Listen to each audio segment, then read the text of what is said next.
Hi friends, welcome back to my channel. మీరు కనుక నా ఛానల్ ఫస్ట్ టైం చూస్తున్నారా అయితే సబ్స్క్రైబ్ చేసుకోండి. అలాగే పక్కనే ఉన్న బెల్ ఐకాన్ని క్లిక్ చేసేయండి ఫ్రెండ్స్. నచ్చినట్లయితే ఒక చిన్న లైక్ ఇచ్చి ఎంకరేజ్ చేయండి. ఇక ఎపిసోడ్లోకి అయితే వెళ్ళిపోదాం. ఎపిసోడ్ స్టార్ట్ అవగానే అనామిక ఇక బాధగా ఉంటుంది. బాధగా ఉండి కనీసం రూమ్లోంచి కిందికి రాకుండా అలానే ఉంటే ఇక దానిలక్ష్మి ఇక పైకి వస్తుంది. పైకి వచ్చి అనామిక ఏం చేస్తున్నావు ఇక్కడ అని చెప్పి అడగగానే ఏం లేదు అత్తయ్య అని చెప్పి ఇక వెంటనే కూడా ఇక కళ్ళు తుడుచుకుంటూ ఉంటుంది. ఏమైంది, ఎందుకు ఏడుస్తున్నావు, ఏం జరిగిందో నాకు చెప్పు. నేను నీకున్నాను కదా, అమ్మని కూడా నేనే, అత్తయ్యని కూడా నేనే అనుకోవాలి. నీకు ఏం జరిగింది, ఎవరేమైనా అన్నారా అనగానే ఏమీ అనలేదు అత్తయ్య, కానీ నాకే బాధగా అనిపిస్తుంది అని చెప్పి అంటుంది. ఏం జరిగిందో చెప్పమ్మా అని చెప్పి అడుగుతుంది దానిలక్ష్మి. ఆ మాటలకి ఇక మీ అబ్బాయి గురించి ఇంట్లో వాళ్ళందరూ తక్కువగా మాట్లాడుతున్నారు. మీ అబ్బాయిని ఇంటిలో పనివాడిగా చేస్తున్నారు. ఇక ఎవరికి ఏం కావాలన్నా ఇక ఆయనే గుర్తుకు వస్తున్నాడు.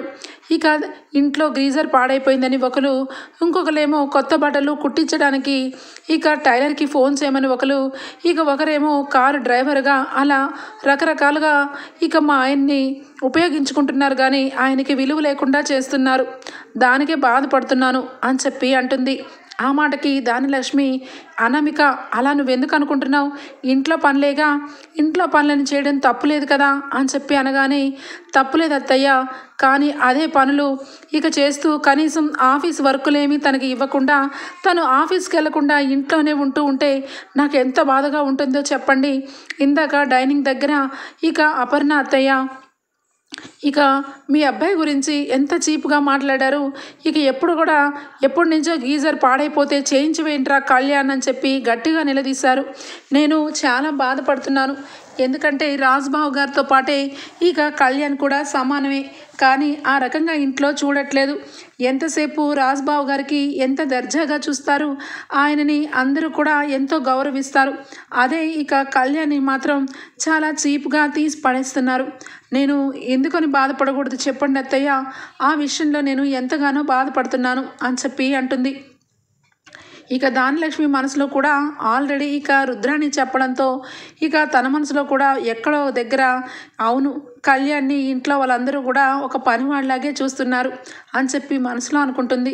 ఇక పైకి మాత్రం చూడు అనామిక, నా కొడుకు ఈ ఇంటి పనివాడు కాదు, ఈ ఇంటి వారసుడు.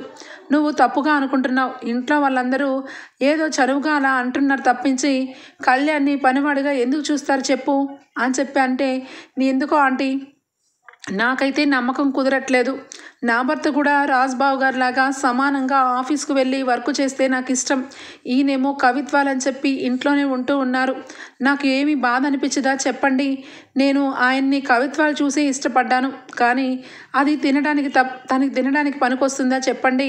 రేపటి రోజు ఇక మేమిద్దరం కూడా ఏ విధమైన లోటు లేకుండా ఉండాలంటే నా భర్త కూడా ఒక హోదాలో ఉండాలి కదా అత్తయ్య అని చెప్పి అనడంతో నువ్వు ఏమీ బాధపడమకారమిక, నువ్వు మాట్లాడిన మాటలో అర్థం ఉంది. కళ్యాణ్ని సమానంగానే చిన్నప్పటి నుంచి పెంచుకొని వచ్చాం. కానీ వాడు కవిత్వాలంటే ఎక్కువ ఇంట్రెస్ట్ చూపించడం వల్ల వాడు కవిత్వాలని రాసుకుంటూ ఉంటే వాడి మనసుకు నచ్చింది కదా అని చెప్పి మేము కూడా ఇక వదిలేసాం. కానీ ఈరోజు నువ్వు వాడి భార్యవి, నీకు ఖచ్చితంగా వాడంటే ఒక గొప్ప హోదాలో చూడాలని నీకు ఆశ కలుగుతుంది. కాబట్టి వాడిని ఏదో రకంగా రేపటి నుంచి ఆఫీస్కి వెళ్ళమని చెప్తాను అని చెప్పి అంటుంది.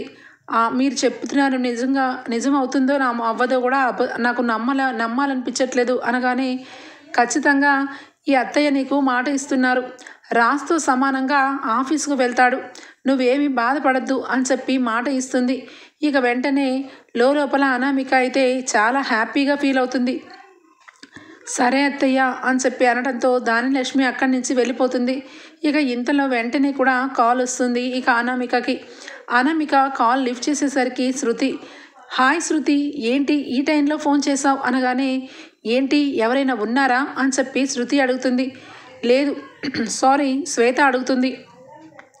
ఇక శ్వేత గొంతు విని ఏంటి అసలు ఇక నువ్వేమో ఏదో అని చెప్పి ఇక్కడ పంపించావు, కానీ ఇక్కడ వేరేగా జరుగుతుంది అని చెప్పి అనడంతో ఏం జరుగుతుంది, నీకు ఏం చెప్పాను? అక్కడ ఏం జరిగినా చీమ చిట్టుకుమన్నా నాకు ఫోన్ చేసి చెప్పమన్నాను కదా అనామిక. ఎందుకని నాకు ఏమీ చెప్పట్లేదు అనడంతో, ఎందుకు అలా అంటావు? ఇక నువ్వు హాస్పిటల్కి వెళ్ళడానికి కారణం నేనే కదా. నువ్వు హాస్పిటల్లో అడ్మిట్ అవ్వడానికి ముందు ఇంట్లో ఇక కావ్య అలాగే స్వప్న హాస్పిటల్కి వెళ్తున్నారని ఇన్ఫర్మేషన్ ఇచ్చిందే నేను. అలాంటిది నన్నెందుకని అలా అంటున్నావు అనగానే, మరి నేను పొద్దున్ననగా హాస్పిటల్లో జరిగిన విషయం గురించి వెయిట్ చేస్తున్నాను. అసలు ఇంట్లో గొడవలు అవుతున్నాయా, ఇక అందరూ మామూలుగానే ఉన్నారా అని చెప్పి తెగ టెన్షన్ పడుతున్నాను. కనీసం ఒక్కసారి కూడా ఫోన్ చేయవు, చేస్తే కట్ చేస్తున్నావు. అందుకే అడుగుతున్నాను, ఏం జరుగుతుంది ఇంట్లో అనగానే, మీరు ఏం చేశారు? మీరు ఇక చెయ్యి కట్ చేసుకొని ఇక మీ భర్త మీ మీదకి వచ్చారని మీరు అబద్ధం చెప్పారు. అక్కడ వరకు బాగానే ఉంది. కానీ రాజ్ బాబు గారు నిన్ను హాస్పిటల్కి తీసుకెళ్లిన విషయం కావ్య చూసింది అంటున్నావు. కావ్య చూసినా కూడా ఇంటికి వచ్చినప్పటి నుంచి డల్గా ఉంటుంది తప్పించి ఇంకా బావగారిని అడగనట్టుంది. అందుకే ఇంకా ఇప్పటికీ ఏ తుఫాన్ అయితే రాలేదు అని చెప్పి అనామిక అంటుంది. ఆ మాటలకి త్వరలో వస్తూ ఉంటుంది. ఎందుకంటే ఇంకా రాజ్ ఇంటికి రాలేదు కాబట్టి వచ్చిన వెంటనే ఖచ్చితంగా నిలదీస్తుంది కావ్య. అప్పుడు నాకు ఫోన్ చెయ్యి అని చెప్పి అనడంతో, ఫోన్ చేస్తే ఏం చేస్తావు శ్వేత అని చెప్పి అడుగుతుంది అనామిక. ఏం చేస్తానా, ఎంజాయ్ చేస్తాను. ఖచ్చితంగా ఆ కావ్యని ఇంటిలోంచి పంపించేస్తే అంతకంటే నాకు ఏముంటుంది చెప్పు, హ్యాపీ అనగానే, మరి నా సంగతి ఏంటి చెప్పు అని చెప్పి అనామిక అనడంతో, నీ సంగతి ఏంటి? హ్యాపీగా నువ్వు ఇక ఖచ్చితంగా నీ వైపు దారిలోకి తెచ్చుకొని ఆస్తిని అలాగే కళ్యాణ్ని 2 విధాలుగా యూజ్ చేసుకుంటూ రా. ఇక మీ అమ్మ వాళ్ళకి చెప్పినట్టుగా అప్పులన్నీ ఒకటికొకటి మెల్లగా తీర్పించుకున్నాక నీ దగ్గర ఉన్న డబ్బును తీసుకొని నువ్వు కోరుకున్న మనిషిని, నువ్వు కావాలనుకునే మనిషితో ఎంజాయ్గా ఫారెన్ వెళ్ళిపో, అంతే, సింపుల్ అనగానే, ఏంటో నాకైతే నమ్మకం అనిపించట్లేదు. ఆ కావ్య చాలా మొండిది, అలాగే ఎంతో తెలివిగలది. ఎంత కాకపోతే 2-3 సార్లు మీరు కావాలని కావ్యకి కనిపించాలని మీరు కనిపిస్తున్నా సరే తను మాత్రం అసలు మిమ్మల్ని లెక్కే చేయట్లేదు. ఇక రాజ్బాబు గారిని అడిగి గొడవే పెట్టుకోవట్లేదు అని చెప్పి అంటుంది. ఏమో ఎందుకు గొడవ పెట్టుకోవట్లేదు అన్నది కూడా నువ్వే చూసి నాకు చెప్పాలి. తను ఏ రకంగా ఏ స్టెప్ వేస్తుంది అన్నది నువ్వు ఖచ్చితంగా నాకు ప్రతిదీ కూడా ఇస్తూ ఉండాలి అనామిక. అప్పుడే మనం అనుకున్నది సక్సెస్ అవుతుంది అని చెప్పి శ్వేత అంటుంది.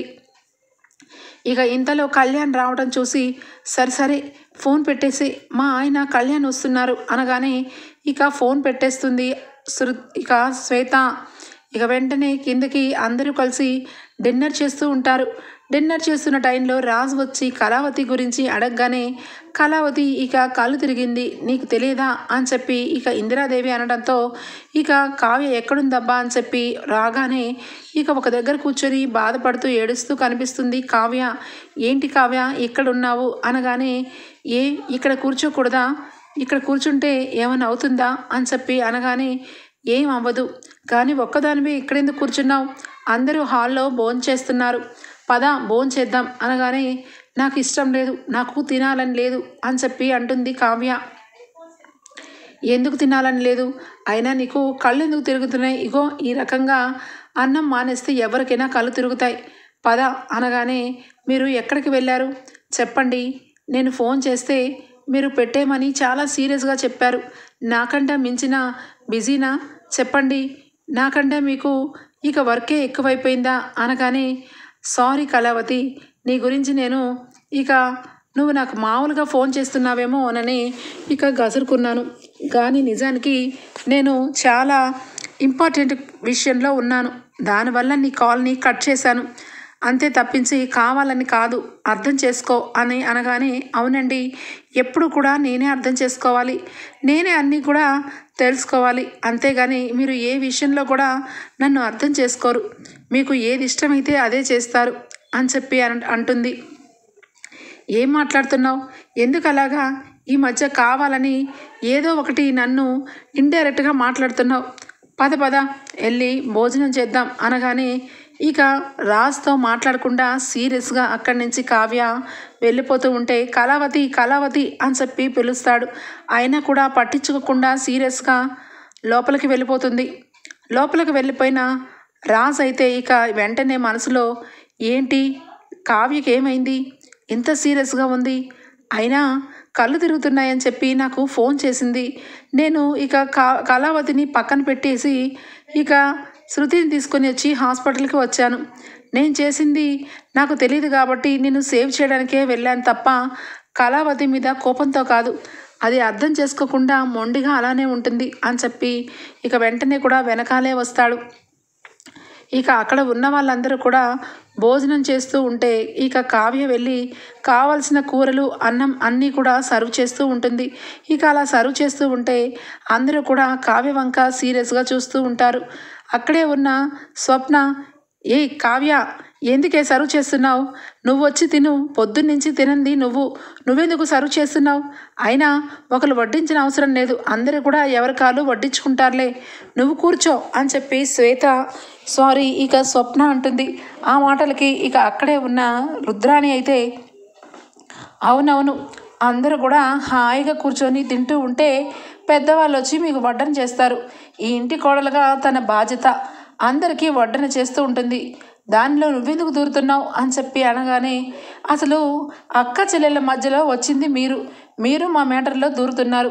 అయినా ఎంతసేపు కూడా కావ్య వచ్చి వడ్డించితే తప్ప తినని పరిస్థితుల్లో ఉన్నారా ఏంటి చెప్పండి? ఎవరికి వాళ్ళే తింటారు, ఎవరి చేతులతో వాళ్ళే నోట్లో పెట్టుకుంటారు. ఇక నయం చేతిలో ఉండలు చేసి నోట్లో పెట్టమనలేదు. కావ్య నువ్వు వచ్చి భోజనం చెయ్యి, నీకు డాక్టర్ ఏం చెప్పారు?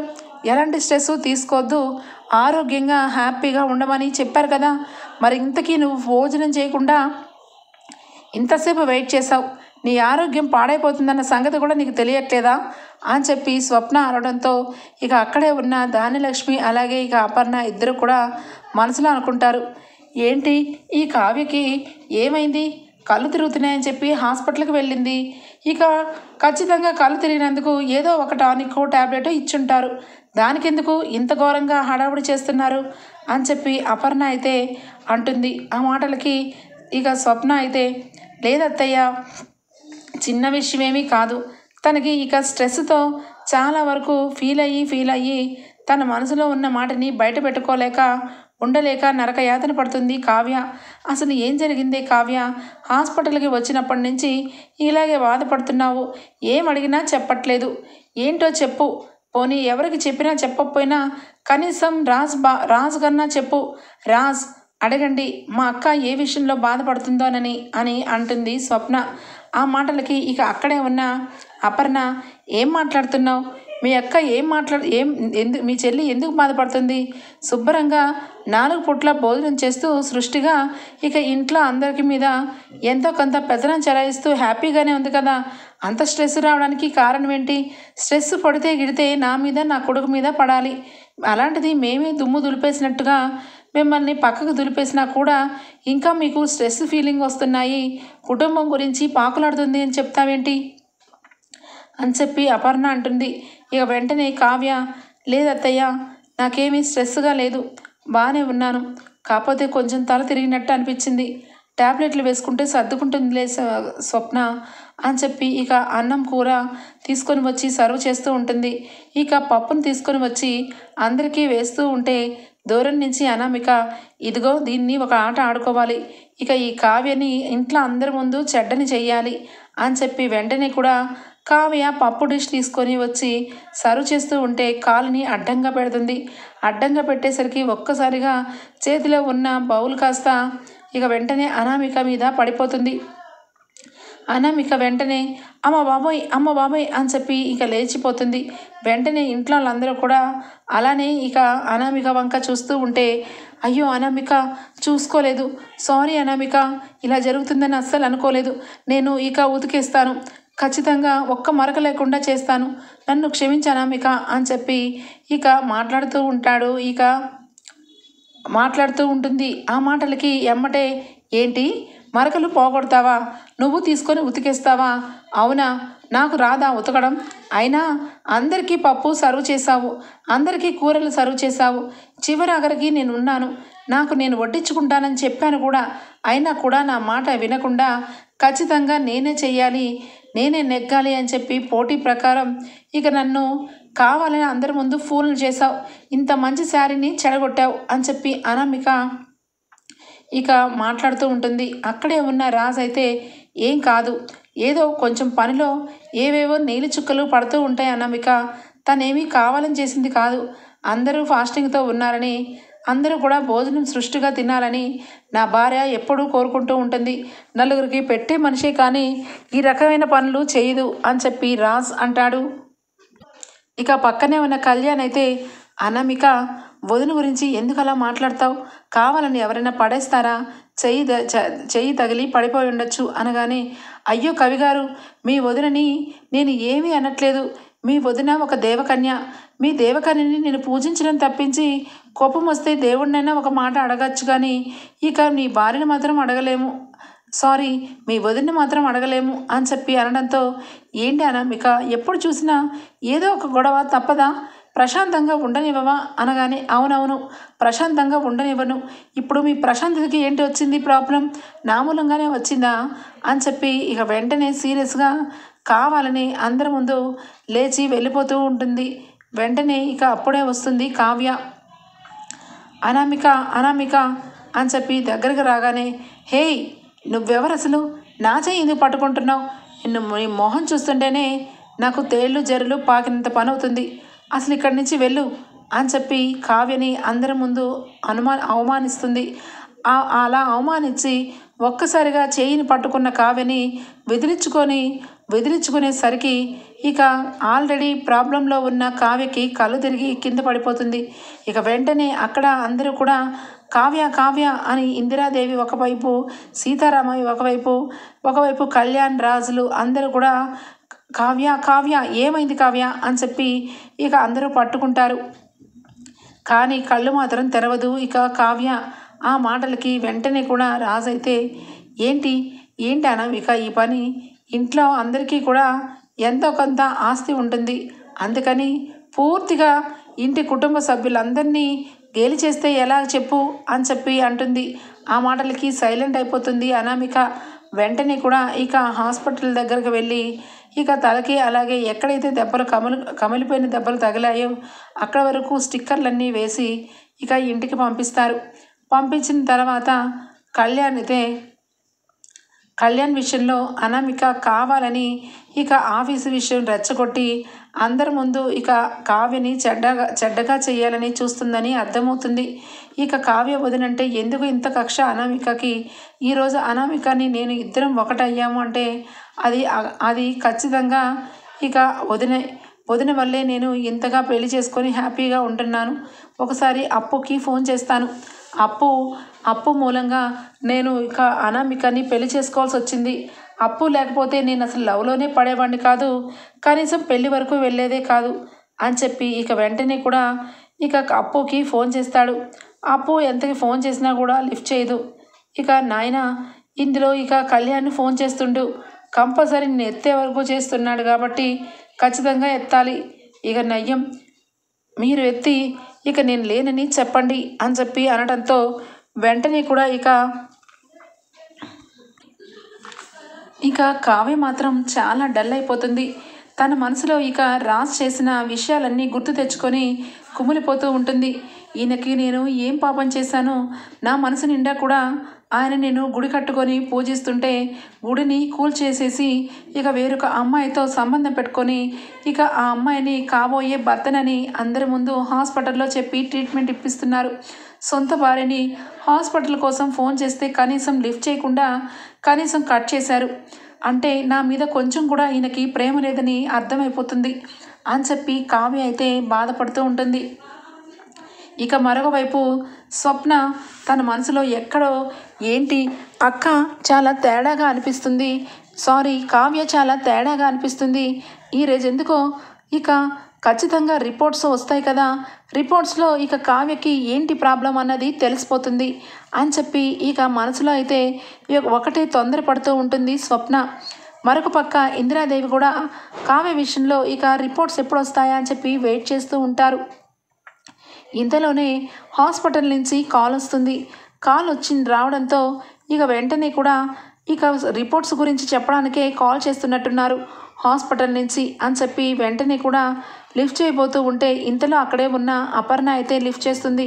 లిఫ్ట్ చేసి వెంటనే రాజ్ గారు ఉన్నారా అని చెప్పి అడుగుతారు.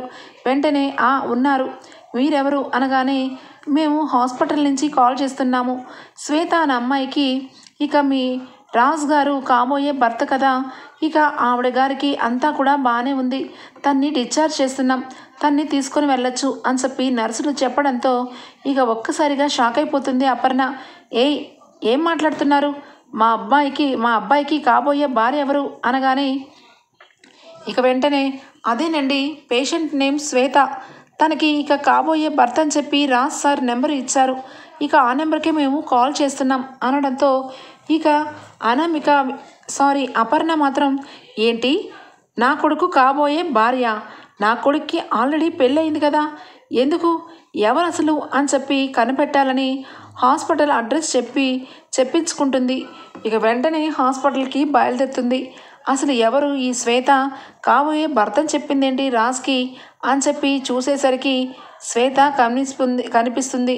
శ్వేతను చూసి ఒక్కసారిగా షాక్ అయిపోతుంది అపర్ణ. ఇక శ్వేత దగ్గరికి వస్తుంది.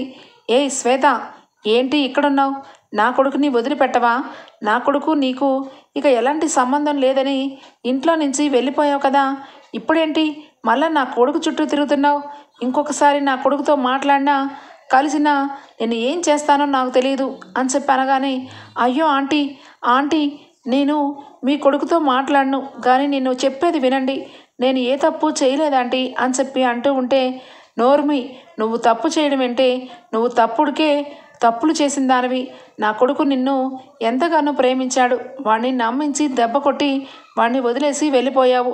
ఈరోజు నా కొడుకుకి పెళ్ళైపోయింది, పెళ్లి జరిగి 6-7 నెలలు అవుతుంది, వాళ్ళిద్దరూ ఎంతో అన్యోన్యంగా ఉంటున్నారు, వాళ్ళిద్దరి మధ్య చిచ్చు పెట్టాలని వాడిని మళ్ళా కలిసి ట్రాప్లోకి దించాలని చూస్తున్నావేమో, ఈసారి నీ పప్పులేం ఉడకవు, ఖచ్చితంగా నాకు అప్పుడు నీ గురించి తెలియదు కాబట్టి నా కొడుకు విషయంలో నేను అజాగ్రత్తగా ఉన్నాను, ఇప్పుడు నీ గురించి మొత్తం నాకు తెలుసు, ఖచ్చితంగా నా కొడుకు విషయంలో నువ్వు మళ్ళా వస్తే మాత్రం నిన్ను కటకటాల పాలు ఎక్కిస్తాను, జాగ్రత్త, ఇంకొకసారి రాజుని కలిసిన రాజు గురించి ఇక ఇంటికి ఫోన్ చేసినా అస్సలు ఊరుకోను, ముందే చెప్తున్నాను అని చెప్పి అపర్ణ అయితే ఇక గట్టిగా వార్నింగ్ ఇస్తుంది శ్వేతకి. శ్వేత ఇక ఏమీ చెప్పలేక అలానే ఉండిపోతుంది. ఇక అపర్ణ అక్కడి నుంచి రాజ్ని గట్టిగా నిలదీయాలి. అసలు వాడు ఎందుకు ఈ రకంగా మళ్ళీ శ్వేతతో ఫ్రెండ్షిప్ చేస్తున్నాడో గట్టిగా అడగాలి. అయినా కావ్యకి అన్యాయం చేస్తూ ఉంటే ఊరుకునే పనే లేదు. కావ్య ఇంటికి కోడలు కాదు అన్నా అవును అన్నా అది నిజం. కావ్య ఖచ్చితంగా ఈ ఇంటి దుగ్గిరాల ఇంటికి మొట్టమొదటి వచ్చిన కోడలు.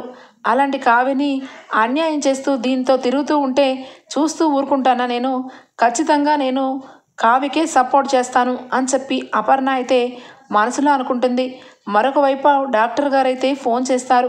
ఫోన్ చేయడంతో ఇక అక్కడే ఉన్న ఇందిరాదేవి ఇంటికి లిఫ్ట్ చేస్తుంది. ఇందిరాదేవికి కావ్య రిపోర్ట్స్ వచ్చాయని, కావ్య ప్రెగ్నెంట్ అని, తను ఇక చాలా డల్ అయిపోవడానికి ప్రెగ్నెంట్ కారణమని, తనని జాగ్రత్తగా చూసుకోమని డాక్టర్ గారు చెప్తారు. ఆ మాటలు విన్న ఇందిరాదేవి చాలా హ్యాపీగా ఫీల్ అవుతుంది. అందరికీ కూడా చెప్పాలని చాలా ఆత్రంగా అందరినీ పిలుస్తుంది. అందరూ కూడా కావ్య ప్రెగ్నెంట్ అని తెలుసుకొని అందరూ హ్యాపీగా ఫీల్ అవుతారు. కానీ అనామిక ఒకవైపు రుద్రాణి ఈ ఇద్దరు కూడా కావ్య విషయంలో ఇక కుళ్ళిపోతూ కృషించిపోతూ లోపల అగ్నిగుండమై బద్దలైపోతున్నట్టుగా ఇద్దరు మొహాలు మార్చుకుంటారు. ఓకే ఫ్రెండ్స్, ఈ ఎపిసోడ్ అయితే ఇంతటితో క్లోజ్ అవుతుంది. రేపటి ఎపిసోడ్లో కలుద్దాం. అంతవరకు bye, take care, thank you for watching.